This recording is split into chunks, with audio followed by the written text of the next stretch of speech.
avoir déclenché la guerre, pour ne pas l'avoir empêchée, pour avoir aimé la faire, vous êtes tous condamnés à mort. Exécution! Ici, on est à l'exposition 120 ans de Gaumont, à Angoulême. On va rentrer à l'intérieur parce qu'il y a un espace dédié au film.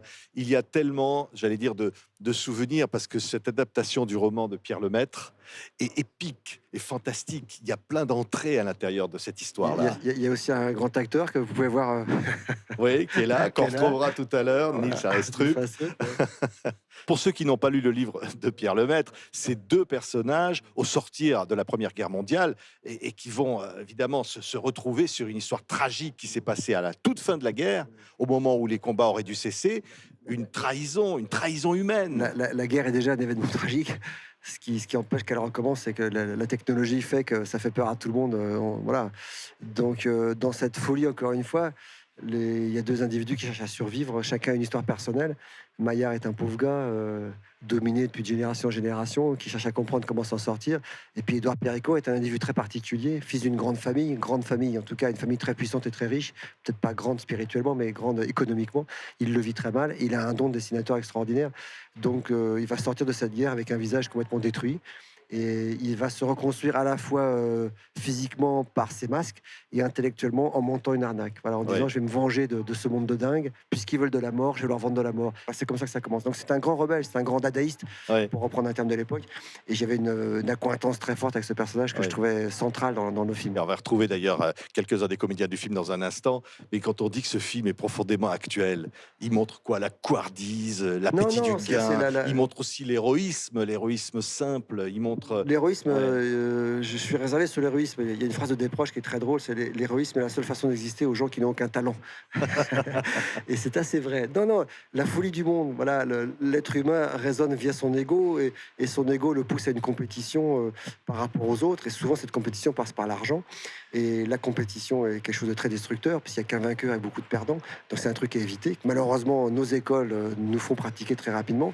Et le monde est vraiment devenu dingue.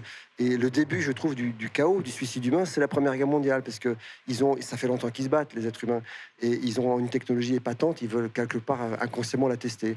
Et ça fait, je crois, 1 400 000 morts en France. Donc c'est une vraie folie, voilà. Et cette histoire raconte cette folie. Comment deux individus doués de sens et de raison vont survivre dans cette folie humaine. Après, c'est des êtres humains éminemment attachants, avec encore une fois cet être surdoué à haute conscience qu'Édouard Péricourt, alias Navel Pérez Biscaya, et cet autre individu, Maillard, beaucoup plus frustre, mais gentil, affectueux et un grand sens humain. Voilà, ça raconte ça, l'aventure humaine dans le chaos que l'être humain s'est créé lui-même. Quoi. Voilà, ça raconte ça, c'est tout. Merci Albert. On trouve tout de suite quelques-uns des comédiens de ce formidable film. Au revoir là-haut.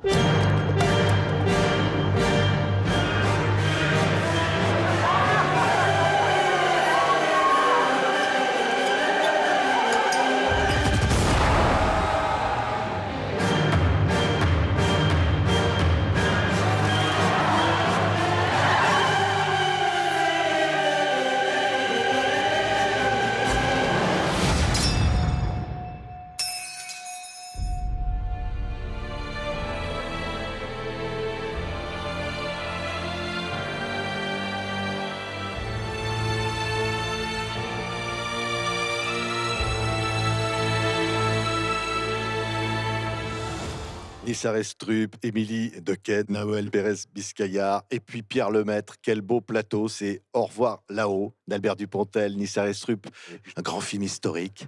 Oui. Un film sur beaucoup de choses. C'est à la fois historique et c'est à la fois contemporain pour moi. C'est un film de sensibilité, c'est un film d'émotion, c'est un film d'humour. Il touche à plein de choses comme ça, les unes avec les autres.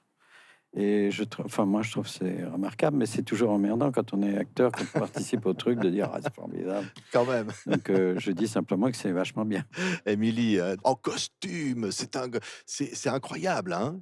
Le travail, le travail est somptueux, quoi. Le travail sur les décors, les costumes, les maquillages et surtout les accessoires de Noël, c'est à tomber par terre. On va en Quoi. parler. Il paraît qu'il vous a dit qu'il fallait être un mélange d'ironie, de douceur et de fermeté pour interpréter Madeleine, c'est vrai? Je ne sais pas s'il l'a dit aussi clairement, mais il a été très en tout cas, j'ai bien compris ce qu'il voulait parce qu'il sait très bien, s'exprimer sur ce qu'il veut précisément, ouais. Ouais, Édouard Péricourt, c'est le personnage avec des masques incroyables pendant ce film. Ce personnage fantastique, touchant, émouvant aussi, hein, entre la vie et la mort, mais jusqu'au bout, quelque Ouais, part. ouais, ouais. Bah, un artiste qui était vraiment en avant par rapport à son temps, non? C'est des gens qui voyaient les choses beaucoup plus clairement que le reste, peut-être. Je sais pas, des gens qui étaient très cyniques, acides, très lucides, ben, sensibles surtout. Ouais. Bah, en fait, tout part de la sensibilité extrême, je pense, de ce personnage, non? Qui a voulu aller à la guerre, même s'il aurait pu éviter. Ouais. Pierre Lemaître, c'est adapter un livre qu'on a rêvé, que vous avez rêvé, et que vous voyez apparaître comme ça avec des personnages. Oui, alors c'est doublement surprenant, c'est que c'est la première fois que je vois une de mes histoires sur un écran, parce que tous mes livres ont été achetés par le cinéma, mais j'ai jamais vu un film. Ah, c'est comme ça. Ouais, le cinéma est un art compliqué à comprendre. Il faut beaucoup de temps pour faire des films, et puis il y a beaucoup de projets qui s'arrêtent en cours de route. Donc c'est la première fois que je voyais une de mes histoires sur un écran. Alors voir celle-là, parce que c'est un livre qui m'a apporté beaucoup de choses, c'est un livre important dans ma carrière, sans doute le plus important. Un Donc prix voir Goncourt, que ce soit, accessoirement, hein. oui, accessoirement le prix Goncourt, oui. Et donc voir en premier celui-là rajouter encore quelque chose de plus émotionnel, si c'était Ouais. possible. Albert Dupontel dit c'est un film, c'est une histoire extrêmement contemporaine, Nils. C'est vrai? Oui, il y a beaucoup de choses qui parlent de nous aujourd'hui. Il y a l'amour, ça parle encore un peu de nous aujourd'hui. Il y a beaucoup d'amour là-dedans. Il y a beaucoup de tendresse, il y a beaucoup de frustration. Et il y a une relation, par exemple, puisque j'y participe, père-fils, qui est resté toujours et qui restera toujours jusqu'au bout difficile, compliqué.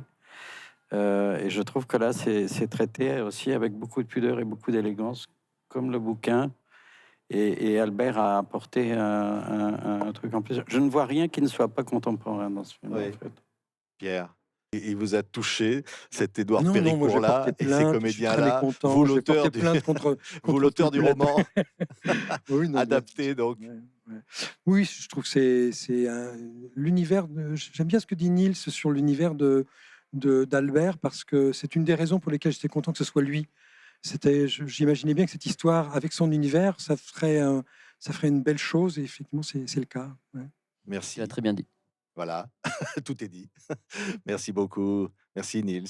Merci Émilie. Merci beaucoup. Manuel. Merci Merci à vous. Pierre. Merci à Au vous. revoir là-haut. On était ici dans l'exposition des 120 ans de Gaumont au Festival du film francophone d'Angoulême. Merci.